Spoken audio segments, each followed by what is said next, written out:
everyone, welcome back to my channel. I am Ekta Bhanushali. A lot of you also know me as Ekta DB, and this video is going to be about the question and answer, all the questions that you guys have asked me on the Instagram question sticker.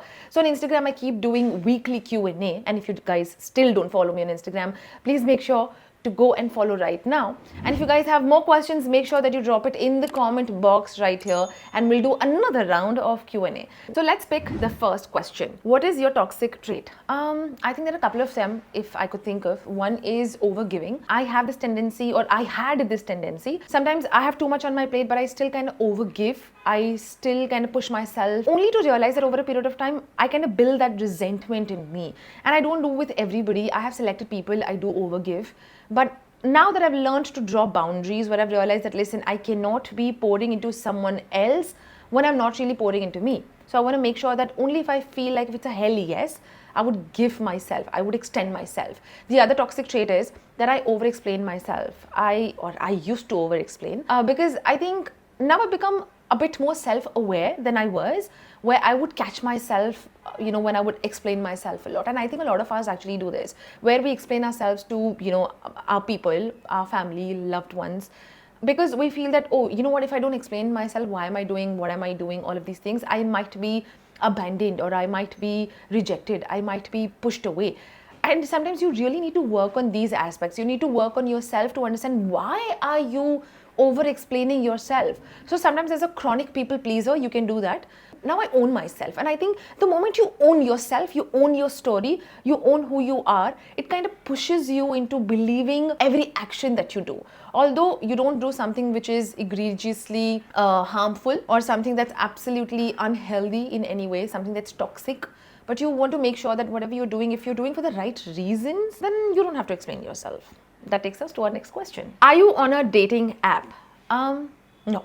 I'm not on a dating app because I don't know, but I don't like the culture of being on a dating app, because I feel it's too surface level for the values and for the foundation that I believe in and I value in a relationship. And not that I look down on them, but I do feel that it's great. See, dating apps work for a lot of people because it gives you access, it gives you convenience, it gives you options. Because if you think about the pre-dating era, right, where you would only seek people, or you would find potential people in your surrounding, whether it's in your society, or when you would just go out and do some activity, whether it's in your college, your school, your the classes that you do, all of these places where you would actually find somebody.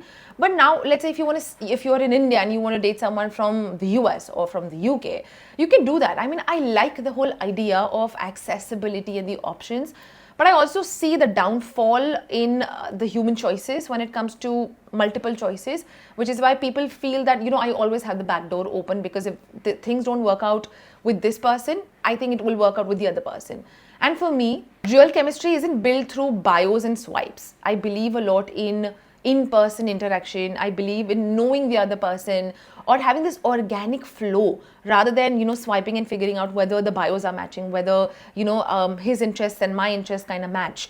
So, which is why I'm not on a dating app. I've never been. I don't know how the dating app also works. So I don't think that's made for me. So no, the answer is I'm not on a dating app, and I'm never going to be on a dating app. That takes us to our next question. That is, have you ever been friend zoned? If yes, how did you move on? No, I've never been friend zoned. Not because I'm some special case or I'm special. Although I've friend zoned people not out of ego, but out of honesty. And one of the reasons why I've never been friend zoned is because I've always maintained that clarity. I've always been clear and intentional about what do I want. I've always communicated. I always read energy. I read people. And when you communicate early on, it kind of saves you from in the direction that you're moving, right? And it's very important to know where people are coming from. So it's so imperative to not build castles in your head, but being very much sure as to what you want. You don't lead people on without intention, without where do you want to go, whether you're ready for something or not, whether you truly want to go ahead with something or somebody or not. So one of the reasons why a lot of people get friend zoned is because they're building castles. They are thinking about the potential, idea or the potential scenario that's going to happen come tomorrow. But it's so important to read the energy, read people early on. Check the signs, whether this person is just being friendly with me, whether this person is being too close to me. If you're not comfortable with the chemistry, it's important to just communicate that. If you want to date somebody but the other person is not giving you those feelings or those intentions or those vibes, it's so important to first communicate, set your intentions clear that listen, this is what I'm feeling for you. If that's not the case, then I want to make sure that I stop myself early on, so you're not kind of creating that whole potential scenario in your head. Because I do believe in emotional clarity and not confusion, and a lot of people are actually stuck in this emotional confusion. So if you don't want to be friend zoned, make sure that you follow this. You read people, you read energy, you communicate early on. That's going to save you. That takes us to our next question, that is, I've been chasing him but he doesn't care, he isn't willing to commit, what to do? I don't think it's a them problem, it's a you problem, because sometimes we have this whole mental narrative in our head where we feel that we have to chase somebody to get them, like a go-getter, like someone who pursues relentlessly, even when the other person is clear enough. If you think about it, here, you are the one who's doing all the chasing and he's the one who's choosing, right? And this is not relationship. This is emotional audition, where you're trying to earn something which has to be mutually offered. Now, here, if you think about it, the person is trying to be very obvious. It's trying to make it very much clear that, listen, I'm not ready to commit. I'm not ready to give my all in to this relationship. And which is where it's extremely imperative for you to draw that boundary, to know what do I truly want. And a lot of people really don't know what the non-negotiables are. And non-negotiables simply means that what do I truly want in a relationship? If you think that commitment is something that you truly want in a relationship, then number one, just communicate with the other person that, listen, this is what I want. And if you're not willing to give, then you need to have that self-respect and choose yourself, so that you're not chasing the other person who is just trying to gain some attention or some validation through your chasing, right? Where you tell the other person that, listen, if this is not where you're meeting my needs, then I need to set boundaries with you. Like in the initial period, when you'll set boundaries, a lot of people will actually chase. This is called love bombing, where they'll run behind you because they'll suddenly experience that void. कि यार अब तक तो ये मुझे chase कर रही थी, अब suddenly ये boundary draw कर रही है, तो मैं थोड़ा इसको pursue करूँ. And this is what happens in a lot of relationships as well, like situationships as well. So make sure that you communicate. You don't have to chase, you have to choose yourself. The moment you're going to choose yourself, you'll realize what do you truly want and what you don't want in a relationship. That takes us to our next question, that is, what do you do on days when you don't feel confident? Well, I've realized that confidence is not something that you wake up with. Sometimes there are days when I do not feel confident. I don't feel like showing up. I feel absolutely lethargic and lackadaisical when it comes to my approach, when it comes to how I want to proceed with my day. But one thing that truly helps is discipline and structure. So you don't have to feel it in order to do it. You just do it no matter how you feel. And I think that's the mantra I follow. And you realize when you push yourself in doing something, it kind of makes you feel confident. And I think that's the key. Where you do it no matter how you feel. When you embrace the whole idea of doing the hard things, we run away from doing the hard things, something that's uncomfortable. But the moment when you do hard things, you realize, oh, I'm feeling good after doing this. I'm sure you might have felt this, right?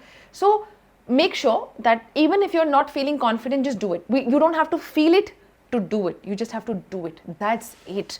So on days when I don't feel confident, like I said, I show up consistently.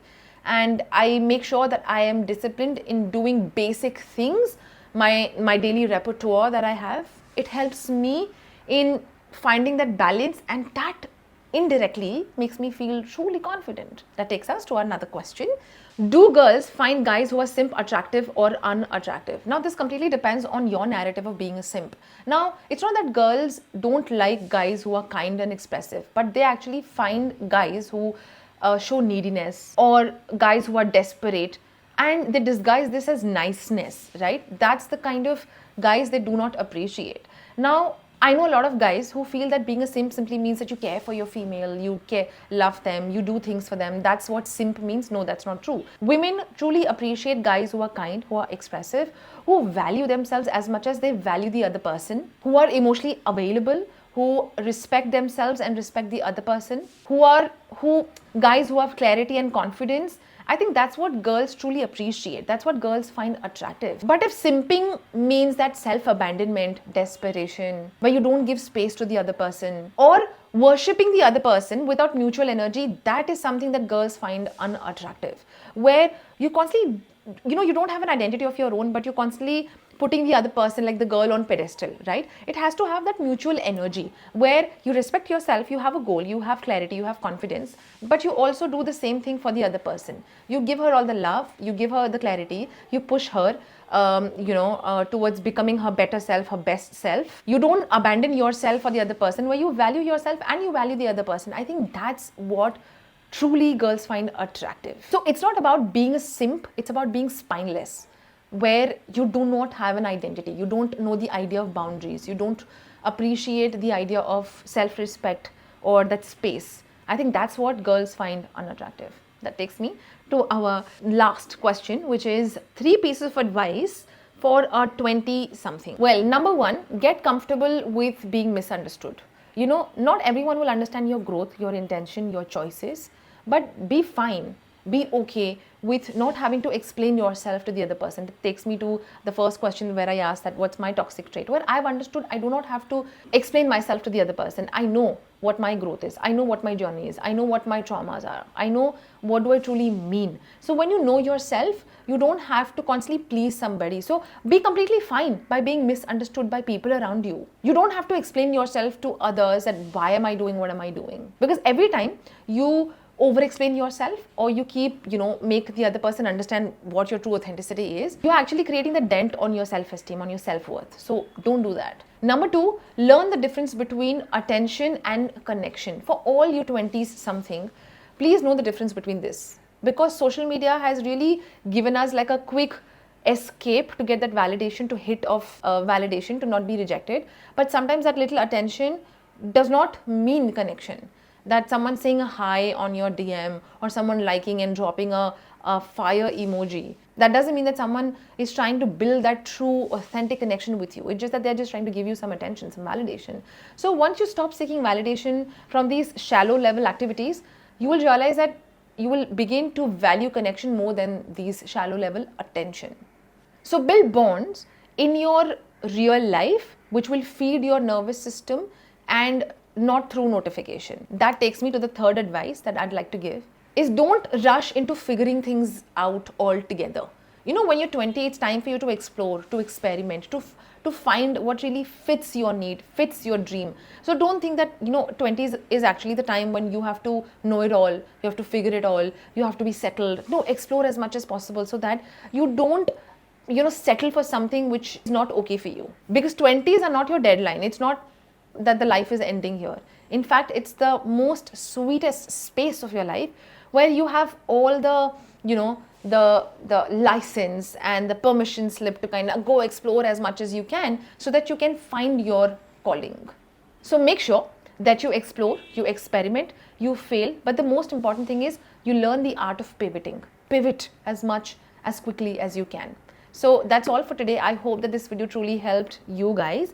I shared some of my personal anecdotes, my personal stories, my vulnerabilities with you. But if you have any questions that you want me to answer, please drop it in the comments section below and I will surely pick it up for our next Q&A session.